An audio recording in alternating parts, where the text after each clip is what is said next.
Hooglied 2 vers 8. Hoor, my beminde, kyk, daar kom hy.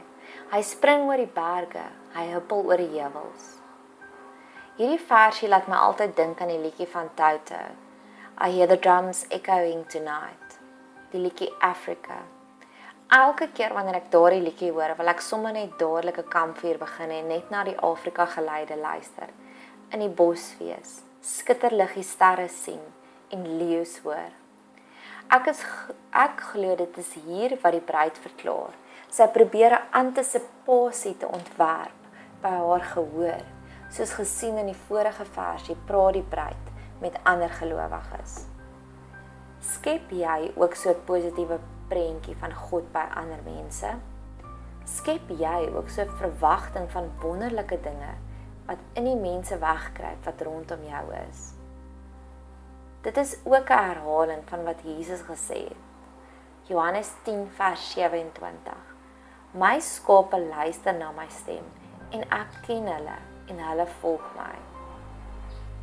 En dan maak sy nog 'n verklaring oor haar bruidegom. Hy spring oor die berge. Dis nog 'n golden nugget vir ons war room idee, dat God sal spring oor al ons probleme. God is groter as al ons probleme. Dawid het nie vir God vertel hoe groot die reus is nie. Nee, Dawid het vir die reus vertel hoe groot is God. Wat doen jy tans met die probleme in jou lewe? Maak jy vir hulle tee en bid vir hulle sitplek aan? Met ander woorde, gee jy vir jou probleme 'n groter spasie in jou gedagtes as wat hulle behoort te kry.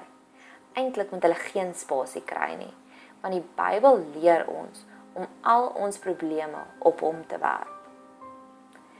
Ek het al per geleenthede werklik my probleme op hom gewerp. Ek het in die veld gaan stap en klippe opgetel en elke klippie as my probleem gesimboliseer en die probleme in die bos gegooi, sommer ver weg van my af. Ek het op 'n ander geleentheid heliumballonne gekry en ook my probleme opgestuur na God toe. Ek het die inspirasie van die film Stilte gekry. Indien jy nog nie die film gesien het nie, sal ek dit baie sterk aanbeveel. Implementeer dit so. Hoor 1. Hoor God se stem. Jy begin nie 'n verhouding met iemand en op die eerste ontmoeting vra jy vir 1 miljoen rand nie. Nou hoekom doen mense dit met geloof? Ek noem dit sommer lottery gelowiges. Jou kans om die lotto te wen is 1 uit 14 miljoen.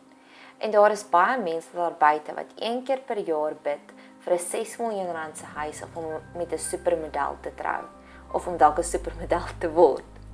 Dan beantwoord God nie hulle gebed nie en dan sal hulle nie belang verder in 'n verhouding nie. So begin om 'n lewendige verhouding met God op te bou. Vra vir hom advies, soos wat om te maak vir aandete of wat om aan te trek. En hy sal so van gees tot gees met jou begin kommunikeer. Jy sal inspirasie in jou gees kry van God af. 2. Werp jou probleme op hom. Kry vir jouself praktiese maniere om fisies jou probleme op hom te werp. Soms is dit baie belangrik om iets simbolies te doen, sodat ons nie net daaroor praat nie, maar dat ons 'n aksie ook daaromtrent doen. In die geesteswêreld tel simboliese aksies nogal baie. 3. Lofpryse. Luister na geestelike musiek. Daar is soveel krag om na geestelike musiek te luister. Dit is een van ons grootste wapens teen vrees. Ek is 'n Montigenis en ek het so 2 jaar terug ek begin om net na Impact Radio in my spreekkamer te luister. En ek kan letterlik 'n gevoel veranderings ervaar in my spreekkamer. Ek het dit eers begin optel dat die pasiënte is baie meer gemaklik en rustig en vol vrede die oomblik wat hulle instap in daardie kamer. En tweede van alles het ek na ruk agtergekom dat almal, die hele spannetjie wat by die werk is geneig om sommer in my spreekkamer te begin kuier en daar te gesels. Want daar's 'n positiewe goddelike atmosfeer in my spreekkamer. En ek glo dat een van die grootste punte was net omdat ek na geestelike musiek begin luister het in plaas van na wêreldse musiek. Jy kan selfs dieselfde doen in jou kar. Skakel jou kar oor. na impact toe, of maak vir jouself CD's, of koop vir jouself CD's, maar luister na geestelike musiek in alle omgewings waar jy geseënde lewe wil ervaar. Ek het een keer 'n grappie gehoor van 'n huiswerker wat hier in die land goed geloop het waar ek bly. Ek bly in die bos net buite Pretoria. En die huiswerker het elke dag al singende verby ons plaaslike pastoor se huis verbygestap. Eendag keer haar voor en hy vra, hoekom sing jy so?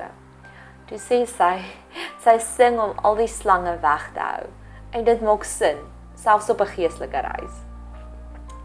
Die volmaakte liefde dryf al die vrees na buite. Ek bid dat jy net al hoe meer en meer sy volmaakte liefde sal raak sien in jou lewe.